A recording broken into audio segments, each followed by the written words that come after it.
Olá, seja muito bem-vindo ao Business. Na edição de hoje você vai conferir. Elon Musk reage à queda de lucro da Tesla e promete olhar mais para a montadora. O principal executivo da BRF na Arábia Saudita, Marquinhos Molina, explica ao programa a expansão da companhia brasileira no Oriente Médio. A Voipes pede recuperação judicial e acusa a Latam pela crise. E qual ícone de emagrecimento está à beira da falência? Eu sou Bruno Meyer e o Business, a sua revista eletrônica de negócios na TV, está no ar. Jovem Pan Business. E a conta chega, ela sempre chega. Elon Musk afirmou nos últimos dias que vai dedicar menos tempo ao governo de Donald Trump para se dedicar mais à Tesla. Afinal, a gente está falando da mina de ouro dele.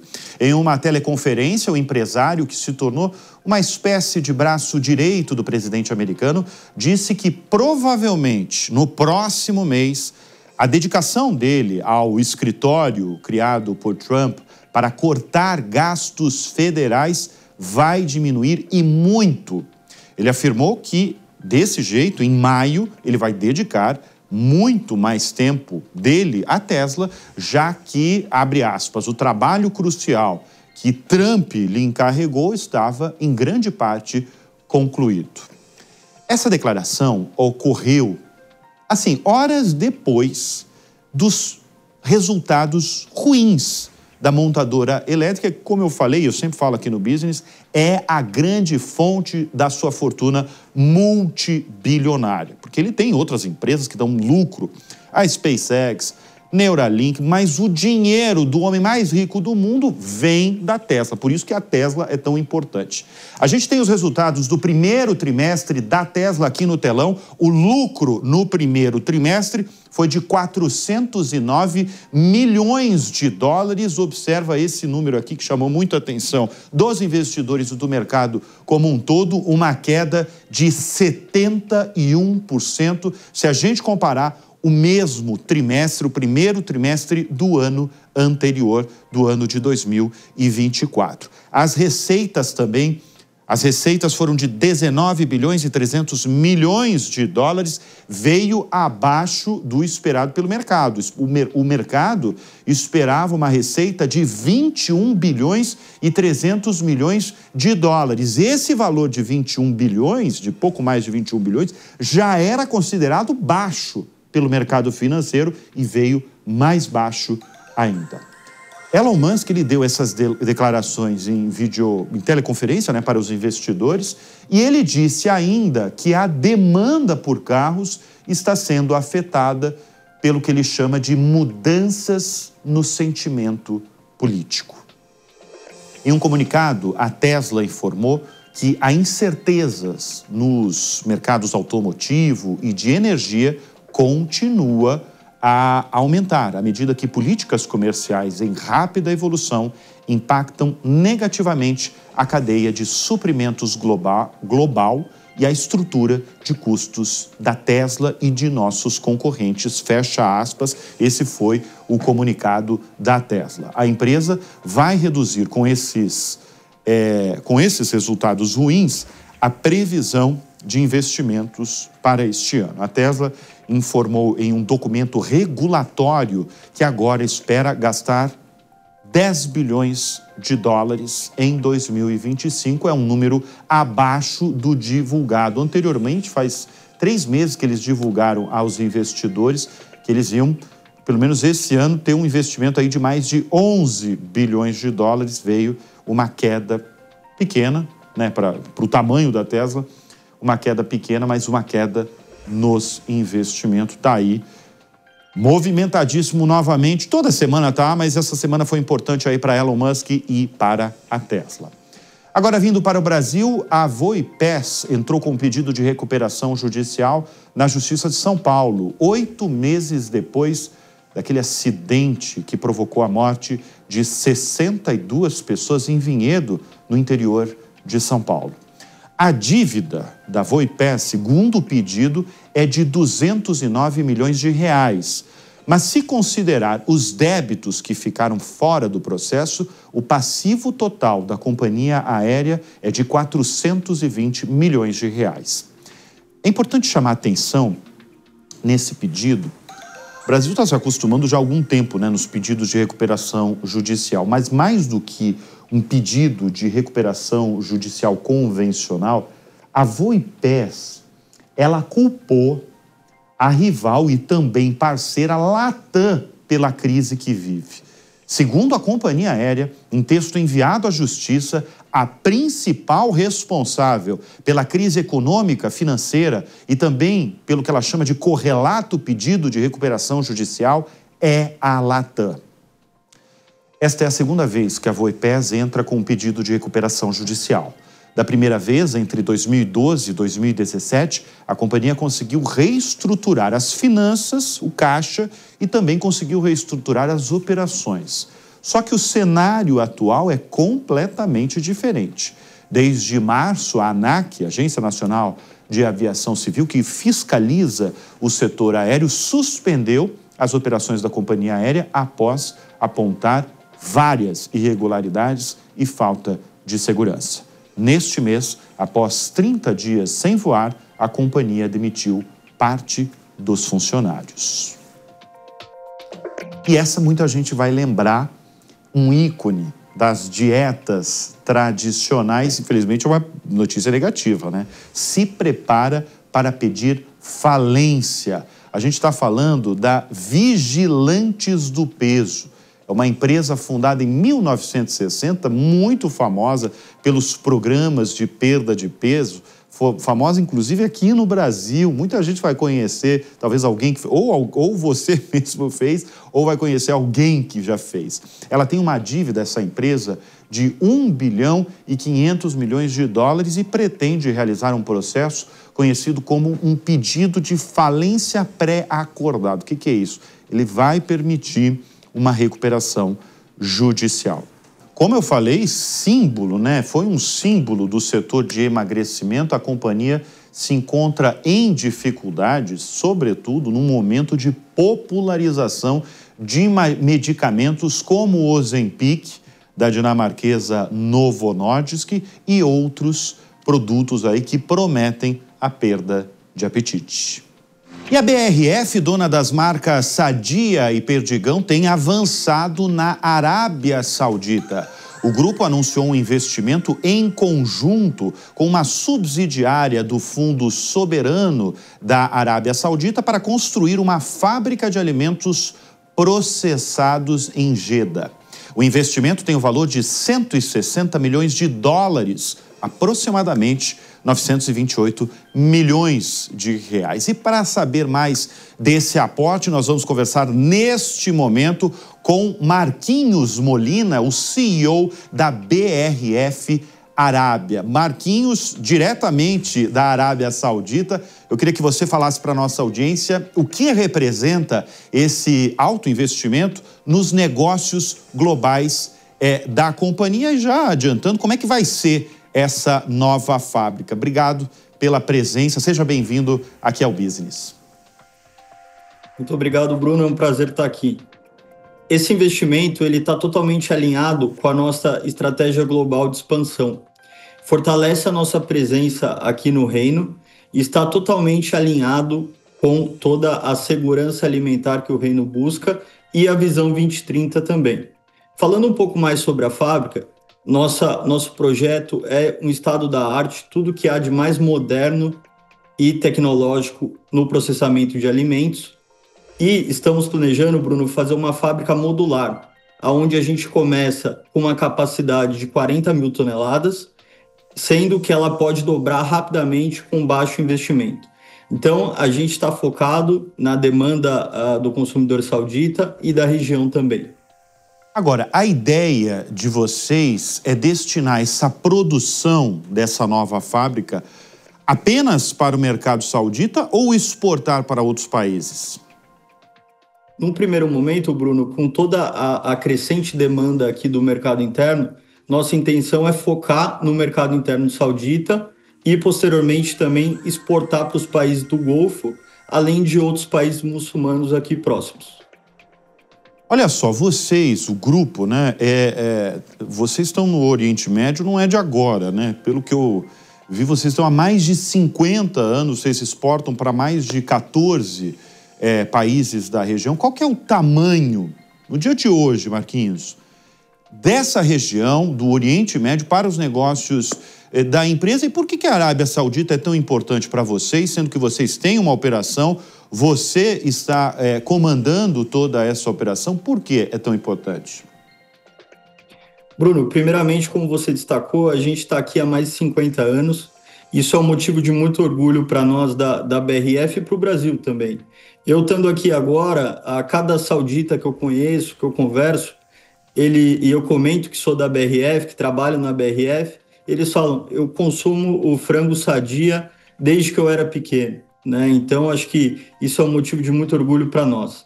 Quando a gente fala do mercado saudita em si, hoje ele é o 7º maior consumidor de frango e o 4º maior importador.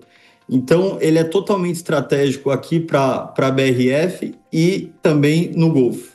É que vocês têm uma vantagem, né? Vocês são donos de marcas amplamente conhecidas, né? Como você bem citou nesse momento, nessa sua resposta. Agora, uma coisa que a gente gosta muito de falar aqui no business, que é mão de obra, que é trabalho. Com esse investimento aí de 160 milhões de dólares, vai ter novos empregos? Eu imagino que sim, né? Vai construir uma grande fábrica, vocês vão ter quantos empregos diretos? E principalmente, Marquinhos Molino, você que é brasileiro, vai ter mão de obra brasileira? Nossa ideia inicial, Bruno, com o projeto é a gente gerar 500 novos empregos, contribuindo para o mercado saudita, né, de mão de obra, e todo o nosso time espalhado globalmente está ajudando na idealização desse projeto. Como você sabe, a BRF é uma companhia de 90 anos, então a gente tem um know-how e a gente vai usar colaboradores estratégicos de diferentes localidades do mundo para ajudar na concepção desse projeto e fazer ele ser um sucesso brevemente. Mas em relação à mão de obra brasileira, como é que vai ser, por exemplo, o recrutamento dessas pessoas? Você já tem esse planejamento? A BRF é uma empresa, Bruno, que ela investe muito em carreira, né? Então, a gente está sempre olhando para dentro de casa, a gente está sempre buscando os talentos internos e gerando oportunidades para quem se destacar também trabalhar pela BRF ao redor do mundo. Ô Marquinhos, você tem quantos anos, Marquinhos? 29. 29, né? Você já trabalhou no Brasil, né? Você nasceu no Brasil, você estudou no Brasil, você já trabalhou na operação brasileira da BRF, e há pouco tempo, quando que você chegou na Arábia Saudita? Aproximadamente faz 8 meses que eu estou aqui. 8 meses, né? Faz 8 meses. Já deu para sentir diferenças na maneira de se fazer negócio entre o Brasil e na Arábia Saudita? Bruno, por incrível que pareça, a cultura ela tem muito mais similitudes do que diferenças, né? Então, acho que desde a forma de como o saudita recebe aqui, de como ele trata, né, como um povo muito família. Então, acho que tem muitas particularidades que são iguais no Brasil.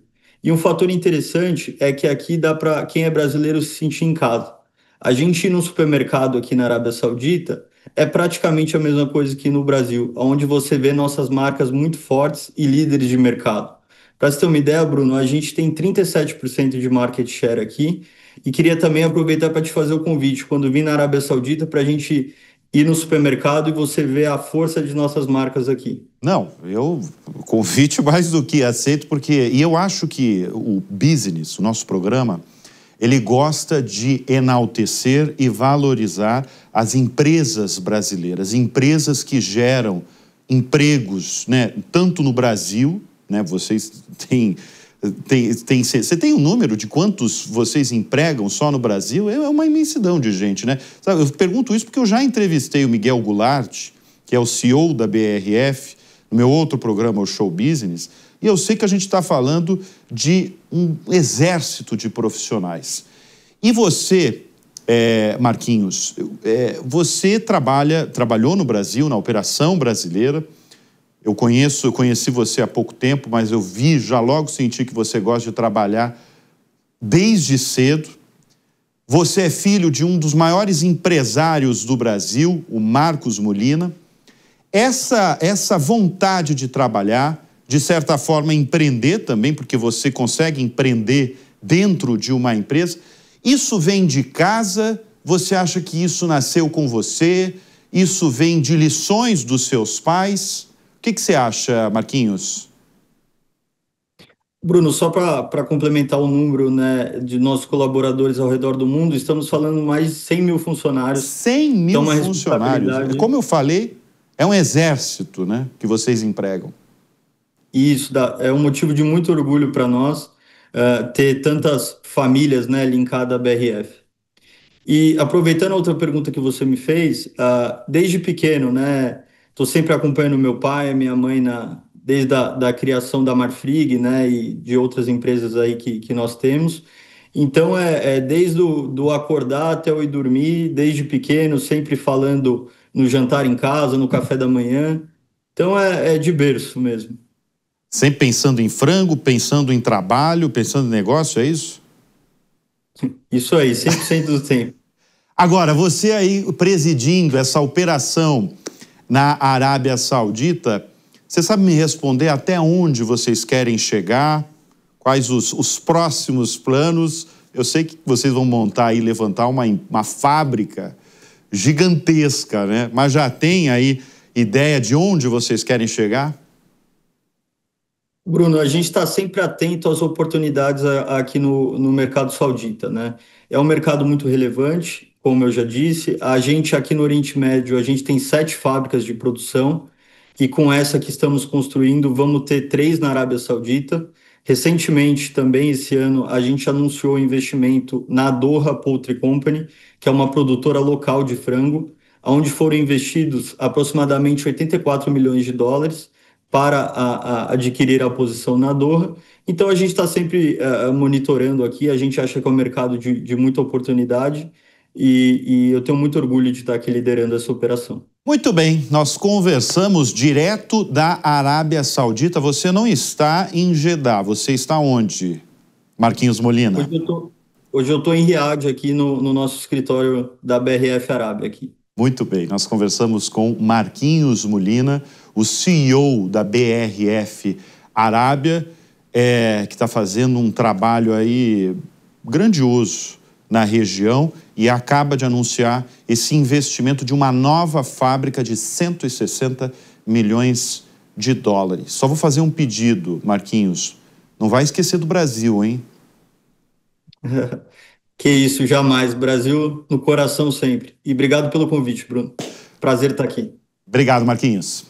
A varejista tem dívidas financeiras que somam 528 milhões de reais e busca negociar diretamente com os credores sem a necessidade de um processo judicial formal. Esse processo de recuperação extrajudicial foi iniciado em fevereiro, quando o grupo obteve a suspensão por 60 dias da execução das suas dívidas. Os sócios de um fundo americano que controla cerca de 65% do grupo procuravam um comprador para a sua fatia, mas as dificuldades financeiras impediram o negócio. O grupo tem 31 supermercados para o público de alta renda na capital paulista e unidades em Santos e Campinas. Tem ainda 2 unidades do Empório Santa Maria em São Paulo e mantém também um comércio eletrônico. A rede tem 2.000 funcionários e teve um faturamento de 1 bilhão e 100 milhões de reais em 2023. Mas a operação tem enfrentado prejuízos já há algum tempo. O crescimento das dívidas ocorreu após uma expansão acelerada durante a pandemia, quando a companhia investiu mais de 100 milhões de reais, isso naquele momento em que as taxas de juros estavam em 2% e depois, todo mundo sabe, né, subiu até alcançar 11,7%. Um fundo de investimento gerido pelo BTG Pactual, que é o principal credor, com 275 milhões de reais a receber, já manifestou que apoia o plano de recuperação. E a Amazon anunciou a ampliação das opções de entrega no Brasil com o lançamento dos pontos de retirada. O que é isso? É uma modalidade que permite que pedidos feitos no site sejam retirados em estabelecimentos parceiros como farmácia, lojas e mercados. Essa opção abrange 532 pontos de retirada em todos os estados brasileiros no primeiro momento, porque o objetivo da companhia é chegar a mais de 3 mil até o final deste ano. A alternativa, segundo a empresa, mira consumidores que vivem em áreas de difícil acesso, que não estão em casa durante o horário comercial ou que não têm portaria para receber encomendas. O anúncio faz parte da estratégia de expansão logística da gigante de tecnologia que iniciou as operações de varejo no Brasil em 2019. E após anunciar uma série de demissões no fim de 2024, a Boeing segue no processo de reestruturação financeira. A fabricante americana anunciou a venda de parte da divisão Digital Aviation Solutions. A empresa de investimentos Thoma Bravo vai desembolsar 10 bilhões e 500 milhões de dólares, que dá basicamente mais de 60 bilhões de reais no negócio que deve ser concluído até o fim deste ano. Estima-se que 3.900 funcionários sejam impactados pelo acordo. Segundo o CEO e presidente da Boeing, Kelly Ortberg, a transação é importante para priorizar negócios essenciais, fortalecer o balanço e manter o grau de investimento. Vale lembrar que em janeiro deste ano, a Boeing divulgou um prejuízo de 11 bilhões e 900 milhões de dólares no ano passado. A fabricante está avaliada em 121 bilhões de dólares. E o tarifaço imposto por Donald Trump tem dado o que falar, com certeza, todo dia. Inclusive, alguns países já começaram a retaliar os Estados Unidos, que é o caso da China, que devolveu 2 aviões que haviam sido encomendados pela Boeing. Uma das aeronaves, modelo 737 MAX, seria destinada à companhia Xiamen Air. Segundo a agência Reuters, o avião estava customizado com as cores e a marca, mas retornou ao aeroporto de Seattle. E a farmacêutica Roche vai investir 50 bilhões de dólares, cerca de 286 bilhões de reais, na expansão da produção nos Estados Unidos. O montante deve ser aplicado de forma gradativa pelos próximos 5 anos. O valor será destinado para modernizar centros de produção e distribuição na Califórnia, Indiana, Kentucky, New Jersey e Oregon. Além disso, a Roche também pretende construir um novo centro de pesquisa em Massachusetts. Segundo a Roche, o investimento bilionário vai criar mais de 12 mil novos empregos, sendo 6.500 na área de construção. A farmacêutica possui 25 mil funcionários em 24 filiais nos Estados Unidos. E a ideia é exportar mais medicamentos dos Estados Unidos. E mais uma marca chinesa deve desembarcar em breve no Brasil. A Leapmotor é uma startup que produz veículos elétricos, chega ao país no segundo semestre deste ano.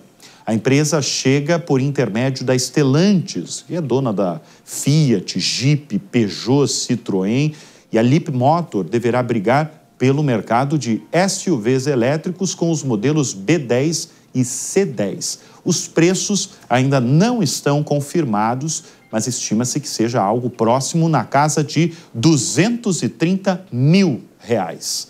A Leapmotor será integrada à rede de concessionárias da Stellantis e contará inicialmente com 34 lojas em solo brasileiro. E olha só, consultoria imobiliária é fundamental para impulsionar diversos setores da economia. Confira mais desse assunto na reportagem de Daniel Lian. Os investimentos em infraestrutura têm crescido cada vez mais no Brasil. No setor portuário não é diferente. O Porto do Açu, no Rio de Janeiro, é um exemplo desse panorama, Com pouco mais de 10 anos de operação, movimenta 80 milhões de toneladas ao ano. 40% das exportações brasileiras de petróleo saem por lá, além de possuir o maior mineroduto do mundo. João Braz, diretor comercial de terminais do Porto do Açu, destaca a amplitude de produtos que transitam no local diariamente. A gente começou a fazer exportação de milho e soja. A gente fez o primeiro navio de importação de trigo no mês passado, então a gente está avançando no agronegócio. Vamos colocar uma unidade misturadora de fertilizante, uma fábrica misturadora de fertilizante do Porto do Açu no final desse ano, início do ano que vem. Nesse setor, o papel de uma consultoria imobiliária é fundamental para otimizar a integração entre o porto e as empresas. O diretor de negócios imobiliários da JLL, Ricardo Hirata, enfatiza a possibilidade de novos negócios. Então a gente pode trazer empresas interessadas no desenvolvimento de áreas do porto, seja ela voltada para a indústria ou mesmo para a infraestrutura de logística. E dentro do leque de oportunidades estão os data centers, e o porto é propício para essas instalações. O uso também tem uma disponibilidade no rio que supre o porto, também tem uma disponibilidade grande de água e um principal também que é a conectividade. O potencial de crescimento é robusto, afinal de contas os números são grandiosos. A área total é de 130 quilômetros quadrados, sendo 40 deles uma reserva de preservação ambiental. O Porto do Açu abriga 11 terminais e 26 empresas. São 7 mil acessos de navios ao ano. Por ser um novo canal, vamos dizer assim, jovem, acho que pode ser uma porta de entrada e saída de produtos, escoamento de produtos brasileiros e produtos importados. O porto, que tem o tamanho da cidade inteira de Vitória, capital do Espírito Santo, ou 1,5 vezes a ilha de Manhattan, em Nova York, cresce mais de 30% ao ano. E a gente já falou aqui no Business, a H&M, a sueca H&M, está de malas prontas para o Brasil. Inicialmente, a marca sueca pretende abrir 3 lojas nos shoppings Anália Franco, Iguatemi e Dom Pedro, em Campinas. Mas agora ela já anunciou, na última semana, a 4ª loja em solo brasileiro e, de novo, em São Paulo, vai ser no Morumbi Shopping. Em um comunicado, a marca informa que todas as lojas serão abertas até o final deste ano, mas ainda não há uma data definida para as inaugurações. A ideia é que a operação funcione no sistema Omnichannel, com integração entre os pontos físicos e vendas online por meio do site e do aplicativo. Presente em 74 países e com 5.000 unidades, a H&M é uma das maiores redes de moda no mundo. É a segunda maior de fast fashion do mundo, perde apenas para a Zara. E com essa notícia de moda chegando no Brasil, eu me despeço de vocês, dou o ponto final nessa edição do Business. Muito obrigado pela sua companhia, pela sua audiência e sempre bons negócios no radar. Até semana que vem. Tchau. Jovem Pan Business.